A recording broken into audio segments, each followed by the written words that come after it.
tell our son na ika-cancel na namin lahat ng remaining engagements namin dito sa Germany. Nahihirapan pa kami magpa-rebook ng flight pabalik ng Manila. Basta uuwi kami dyan as soon as possible. Opo, ka Lorena.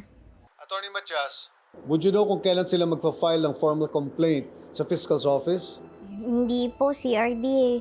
Pero kung sakaling matuloy po itong kaso, hindi po yata dapat ako yung kunin yung Go back to the precinct tomorrow, Attorney Matias. Humingi ka ng copy ng initial statement na sinubmit ng complainant sa kanila. Kung meron na rin, i-request mo rin ng iba pang pertinent records na makakatulong sa pag-draft natin ng counter affidavit. Habang wala pa ako, kayo muna ni Attorney Patrick ang mag-assist kay Ino.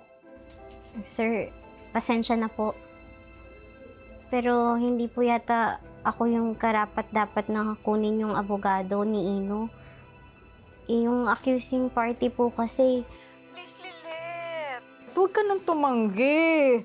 To be honest, my husband was considering other lawyers. Pero I insisted na ikaw ang i-assign. For now lang naman. Pag nasampahan ng kaso ang anak ko, si Attorney Patrick naman ang mag-aasikaso ng petition for bail habang wala pa si Cons. Kailangan ka pa rin namin para mag-assist. Kasi ikaw lang naman yung kilala ko na maaasahan at papagkatiwalaan namin, lalo na ngayong hirap pa kami makabalik dyan. Pero ma'am, Sa dami ng naitulong ko sa'yo at sa pamilya mo. Ngayon lang naman ako humiling sa'yo, Lilet. Tatanggihan mo ako talaga. sige po, ka Lorena, CRD. Ako na po munang bahala.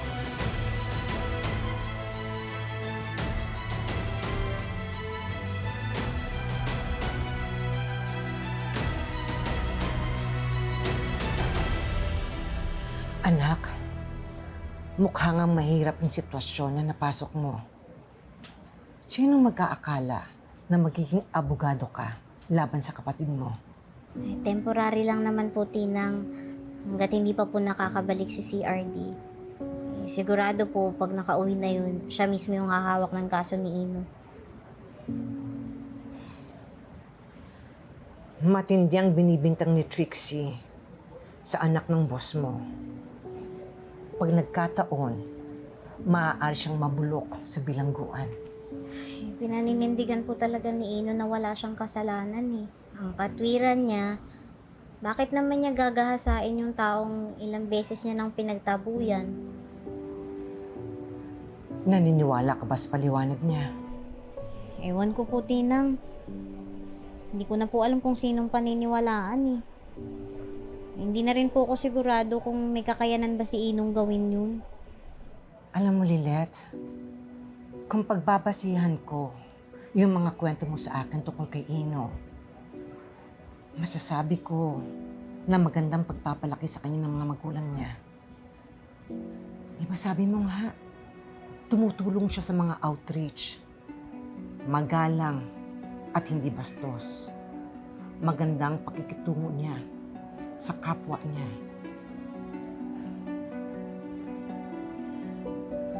Anak, alam ko na iipit ka dahil kadugo mo ang kalaban mo sa kaso niyo.